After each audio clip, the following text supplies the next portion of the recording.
32 years after I first fell in love with the Olympics, it was finally time to witness the greatest celebration of sport up close and personal. The jubilation surrounding gold medals for Linford Christie and Sally Gunnell, along with the iconic Freddie Mercury performance in Barcelona, formed some of my earliest life memories.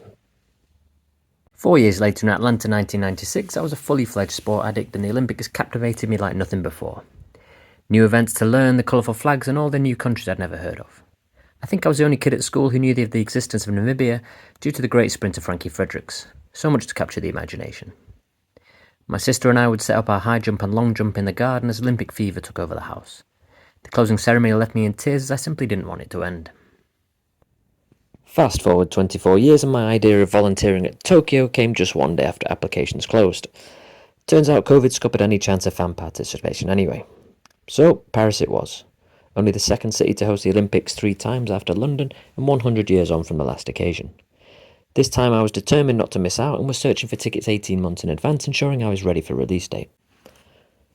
With the Olympics being very different to football tournaments following England, the crowd wouldn't quite be the same, so it wasn't as simple as calling up the usual crew to join me. Such a long way in advance of an event, most friends wouldn't be prepared to commit, so who better to join me on the adventure than my mum? A fellow sport lover who would happily get stuck into any sport hoping for an underdog win. Just as well as we ended up with tickets for 5 different events in total. The origin of the Olympics dates back over 2,500 years when ancient Greece began hosting the event in honour of the Greek god Zeus. The ancient games were held on a mind-blowing 293 occasions, showing that the joy of sport has always been such an inherent emotion throughout human history. There is no doubt that Greece will always be the home of the Olympics, but Paris can lay a strong claim to being next in the list. In terms of the modern Olympics, these were revived in 1896 by French educator and historian Pierre de Coubertin.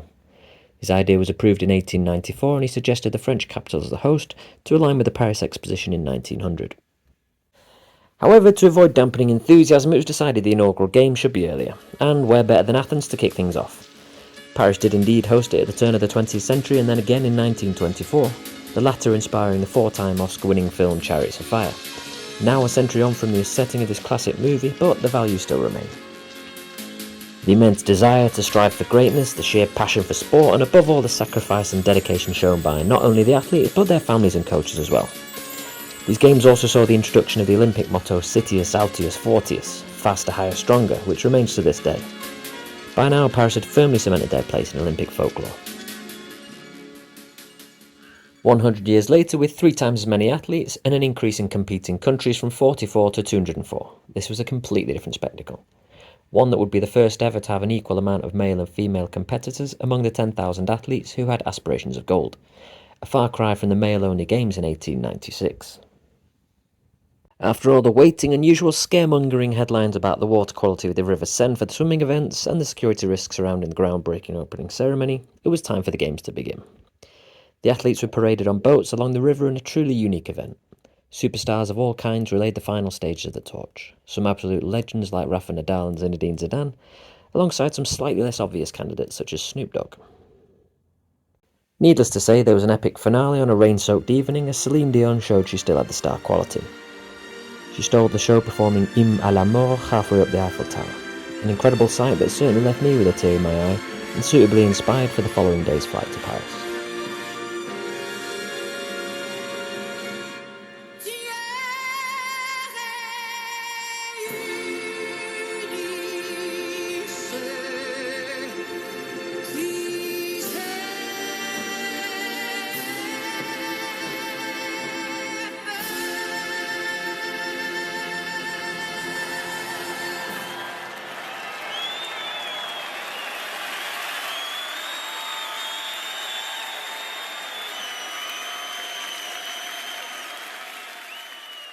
Textbook couple of pints at the airport, smooth EasyJet flight, and soon enough we were arriving at our accommodation in France.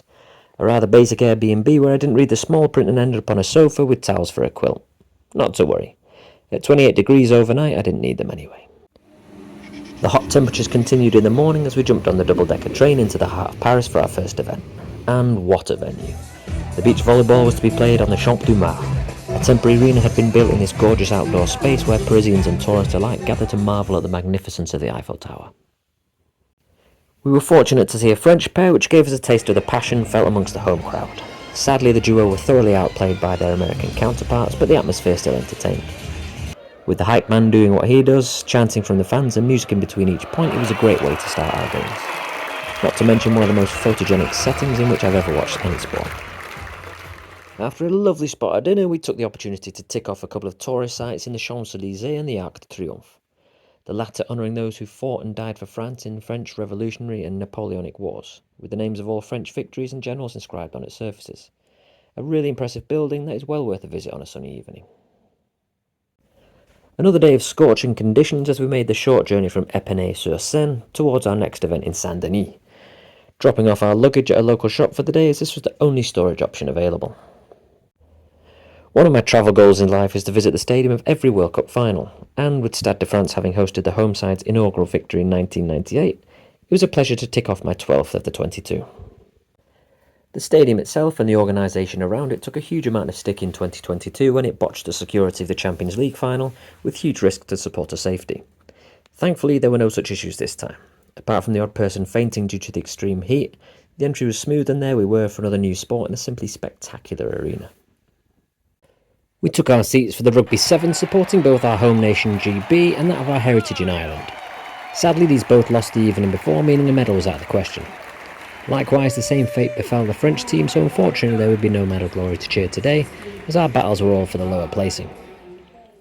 Speaking of medals, this is where I realised my huge balls up.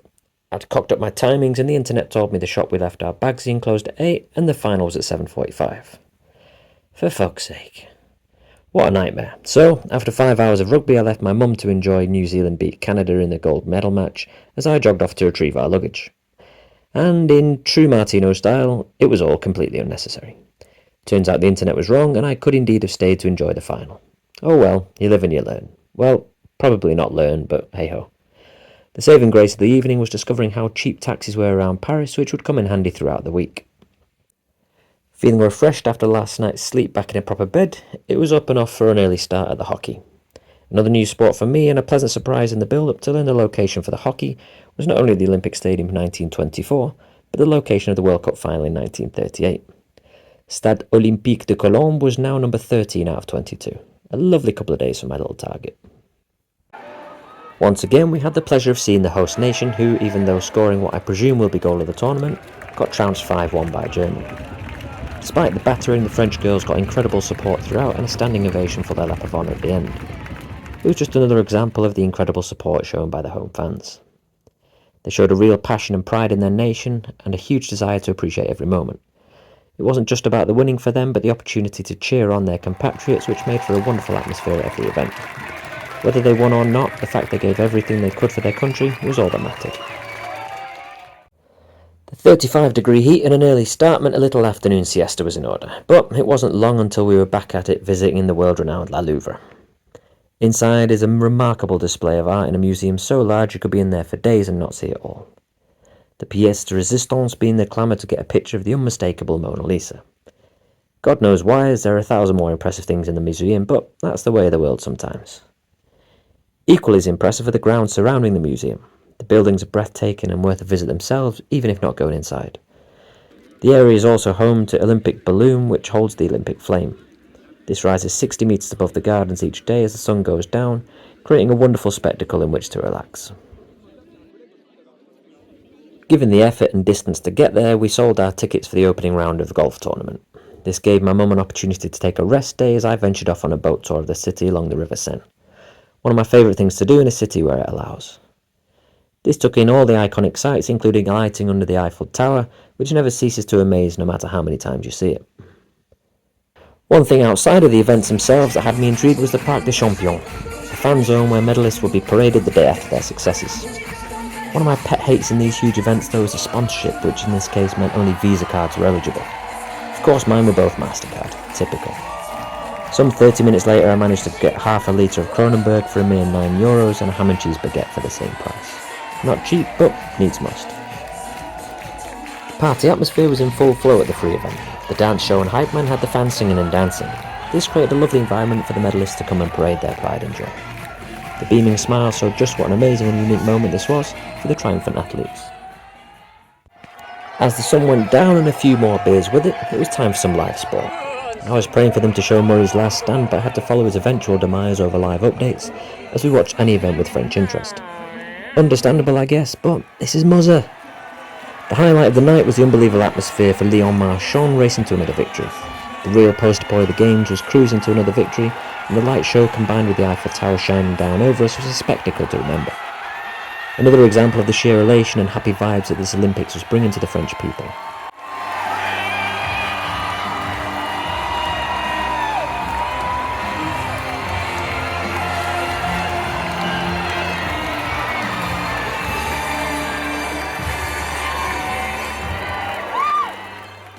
A great finale to the night, which was almost bettered by a beautiful thunderstorm to round off a bloody lovely evening. A late kick-off for today's events meant a nice leisurely start and a jaunt around the centre for a spot of sightseeing.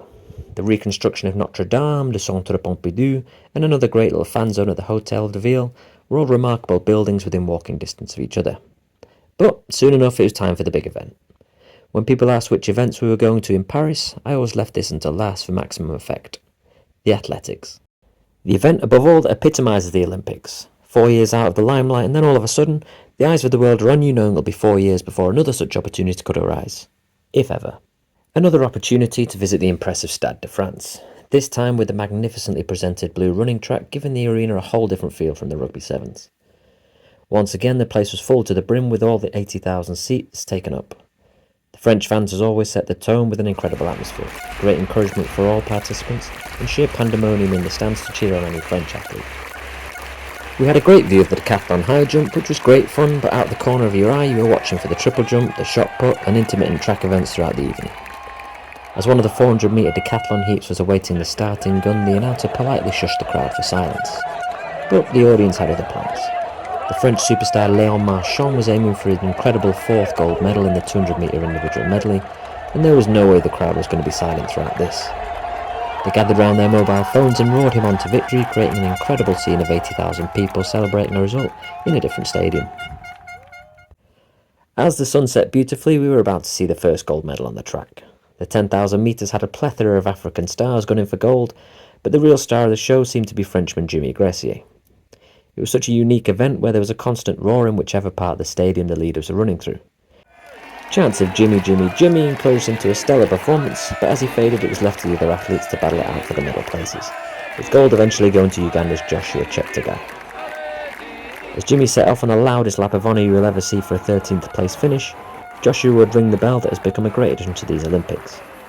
It is rung by every gold medalist and will be housed in the restored Notre Dame Cathedral on completion of the Games. Another really nice touch from the Olympic organisers.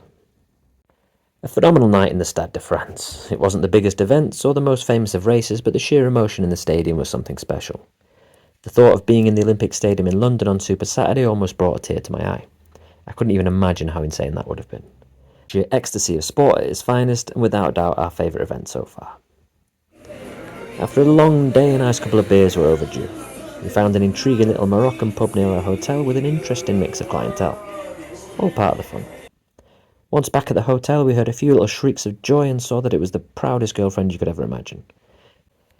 Her boyfriend stood next to her was none other than Akira Komata, who was sporting his splendid silver medal that he had just picked up in the team fencing. I managed to get a couple of selfies, but stopped short of asking to try on the medal so as not to be too much of a pain, as he seemed keen to get some rest. I must admit, though, I do regret not chanting my arm.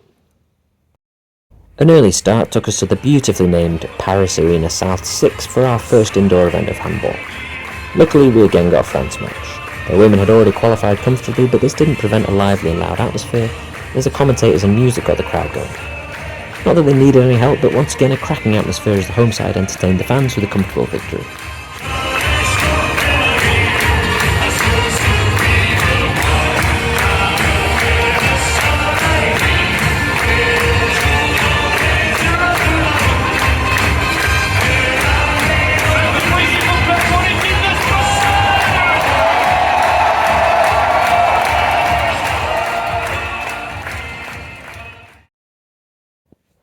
We headed back into the centre in search of a spot to watch the culmination of the men's cycling road race. Popping out at Madeleine metro station, I was taken aback to see how bloody wonderful the church was, and even more surprised that I'd never heard of it before. Along with the Teatro Garnier just along the road, it was another building that would be the star centrepiece in any ordinary city. But, on the contrary, Paris is quite an extraordinary city. The sheer beauty and craftsmanship throughout the city is breathtaking. This was my 5th time in Paris, but my longest stay, and it was a pleasure to visit different areas, and it still baffles me just how beautiful it is. Ahead of the cycling, we enjoyed another tasty curbside lunch and a brief spotting of the PSG owner Nasser El Khalifi, before hanging our flags to the railing. We roared on Ireland's Ben Healy as he passed through in the lead before 3 laps of Montmartre. Sadly, when they returned towards the magnificent final approach at Trocadero, he was nowhere to be seen, as Remco Evenepoel took gold. We were done in, and in the blink of an eye, that was that. Our Olympic adventure had come to a close. What an incredible experience, and a wonderful one to share with my mum. I've been to plenty of international sporting events, most in fairness with great organisation, but this one was near faultless. Brilliantly organised from the start. Smooth and simple ticket purchasing process, great apps for schedules, detailed event descriptions of rules, hints and venues, clean public toilets, water refills everywhere, great security without the jobsworths. Transport, whether it be metro, regional trains or taxis, were all perfect. There was a huge security presence in place wherever you were in the city, which reassured the fans, and everything seemed to go off without a hitch. This was a prime example of the benefits of using a host city that already had the infrastructure and experience of hosting large events. Venues like the Stade de France and Roland Garros being the standout examples. The organisers made use of stunning backdrops such as the Eiffel Tower to create some of the best Olympic venues ever seen. This has also allowed Paris to halve the carbon footprint of previous editions in London and Rio and reduce the overall cost of hosting the Games, despite still spending up to an estimated €10 billion. Above all the scenery, costs, venues and infrastructure, it's the people that make any major event, and boy did the French turn up. We were lucky enough to see the French team in every event. This meant full houses and incredible atmospheres on each occasion. I've never known an easier place to start a chant in the world, as people instantly joined in with whatever was put in front of them. The passion, spirit and national pride was a pleasure to witness, whether it be in the arenas or at the fan zones. There's nothing quite like sport to get the emotions flowing, and the Olympics has it all. Diversity, adversity and incredible stories of life sacrificed in search of glory. The festivity of the atmosphere also meant they respectfully cheered on all nations and athletes, and I've no doubt these vibes will continue through to the Paralympics. A huge benefit of the Olympics over my usual football events is that it's truly open to everyone. Rather than your team needing to qualify, there are over 200 countries that would be able to find at least one athlete that they can get behind. The sheer positivity of the Olympic spirit was so strongly felt everywhere. Everyone was cheering everyone. It was hard to lose. You see an event with one of your compatriots that you'd never heard of 5 minutes ago in a sport where you don't even know the rules fully. Yet you cheer them on like your life depends on it. If they win, you're overwhelmed with emotions. If they lose, a round of applause on to them. A genuine pleasure to have experienced an Olympics, something I'd encourage any sport lover to try at least once in your life. I'll sure be aiming to head to Los Angeles in 2028 for the next Olympiad. But for now it's back off to Great Britain to savour the rest of the events in the tranquility of my own home. And as enjoyable as it was, if I never hear the bloody words Allez les Bleus again, I'll die a happy man. Au revoir et à bientôt.